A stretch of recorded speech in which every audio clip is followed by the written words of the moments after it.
திராவிட model ஆட்சியின் 4 ஆண்டுகளில் சராசரியாக 42.61 லட்சம் மெட்ரிக் டன் நெல் கொள்முதல் செய்யப்பட்டு சாதனை படைத்திருப்பதாக தெரிவிக்கப்பட்டுள்ளது. கூடுதல் விவரங்களோடு இணைகிறார் செய்தியாளர் கண்ணன். கண்ணன், வணக்கம். விவரங்கள்.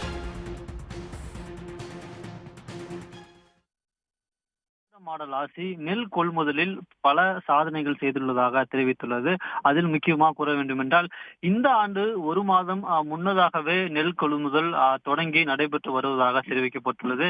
மேலும் கடந்த 4 ஆண்டுகளில் சராசரியாக 42 லட்சம் மெட்ரிக் டன் நெல் கொள்முதல் செய்து சாதனை செய்யப்பட்டுள்ளதாக தெரிவிக்கப்பட்டுள்ளது. ஆனால் கடந்த ஆட்சியில் 22 லட்சம் மெட்ரிக் டன் மட்டுமே கொள்முதல் செய்யப்பட்டுள்ளதாக தெரிவிக்கப்பட்டுள்ளது. தினசரி 2 மணி நேரம் கூடுதலாகவும் ஞாயிற்றுக்கிழமைகளும் நெல் கொள்முதல் செய்யப்பட்டுள்ளதாக தமிழ்நாடு அரசு வெளியிட்டுள்ள அறிக்கையில் தெரிவிக்கப்பட்டுள்ளது.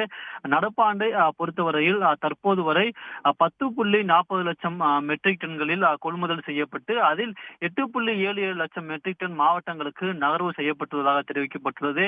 மீதமுள்ள 1.6 லட்சம் மெட்ரிக் டன் நேரடி கொள்முதல் நிலையங்களில் பாதுகாப்பாக வைக்கப்பட்டுள்ளதாகவும் தெரிவிக்கப்பட்டுள்ளது. மேலும் தஞ்சாவூரிலிருந்து தினசரி 4 ரயில்கள், திருவாரூரிலிருந்து 5 ரயில்கள், மயிலாடுதுறையிலிருந்து 2 ரயில்கள், நாகப்பட்டினத்திலிருந்து 1 ரயில் என்று ரயில் மூலமும் நெல் கொள்முதல் செய்யப்பட்டுள்ளதாகவும் தெரிவிக்கப்பட்டுள்ளது. திருவாரூரில் இருந்து மற்றும் 48,000 மெட்ரிக் டன் நெல் நகர்வு செய்யப்பட்டுள்ளதாகவும் தெரிவிக்கப்பட்டுள்ளது. மிகவும் முக்கியமாக கூற வேண்டும் என்றால், தினசரி 13 ரயில்களை அனுப்பிட தமிழ்நாடு அரசு கேட்டுக்கொண்டதன் அடிப்படையில் ரயில்வே நிர்வாகம் இதுக்கு ஒப்புதல் அளித்துள்ளதாகவும் தமிழ்நாடு அரசு வெளியிட்டுள்ள அறிக்கையில் கூறப்பட்டுள்ளது.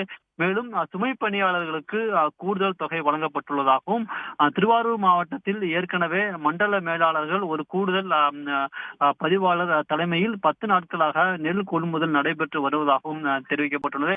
இவ்வாறு தமிழ்நாடு அரசு நெல் கொள்முதலில் பல்வேறு சாதனைகளை செய்துள்ளதாக தமிழ்நாடு அரசு வெளியிட்டுள்ள அறிக்கையில் தெரிவிக்கப்பட்டுள்ளது.